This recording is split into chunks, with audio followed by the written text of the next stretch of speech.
দেখো কাপড়ে, এই দিকে আমাদেরকে কিন্তু কাপড়টা দেবে, ঠিক আছে? কাপড় কখনো মাপের সময় দেখবে এই দিকে দেয় না, তাহলে এটা আমার যা থাকবে তাই থাকবে, এটাকে কম বেশি করা যায়, ঠিক আছে? একটা ফিতে দাও।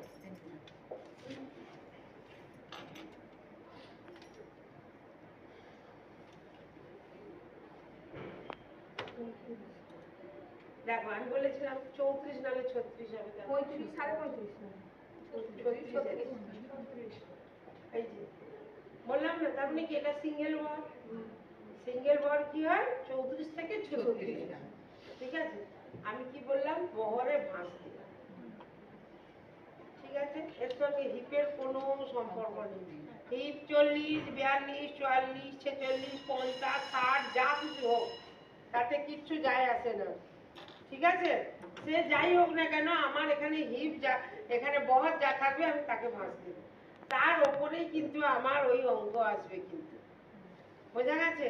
সিঙ্গেল ওয়ার্ড 34 থেকে 36, তাহলে ডবলটা ডবল কম করে 40-এর ওপরে, 42 থেকে শুরু, 42 44 46, সেটা ওই যে চুড়িদারের পিসগুলো ঘিরলে তখন বুঝতে হবে।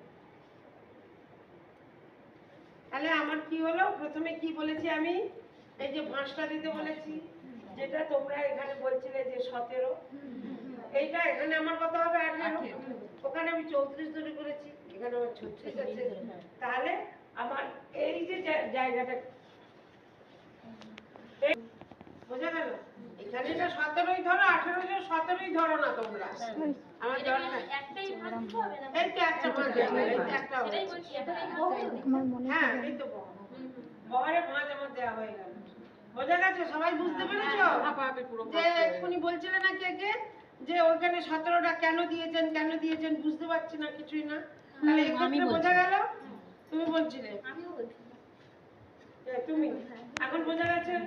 সবাই বুঝে নিয়েছো প্রথমের ভাঁজটা কিভাবে বহরে ভাঁজ দিই, কেন আমার ওখানে 17টা হলো, হয়ে গেল? এইবারে আমি আনবো কি ঝুল, এবারে আমার হবে কি ঝুলের ডবল,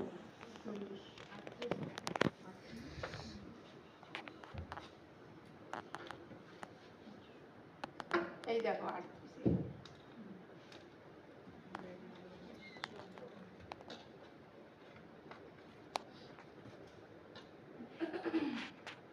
হয়ে গেল।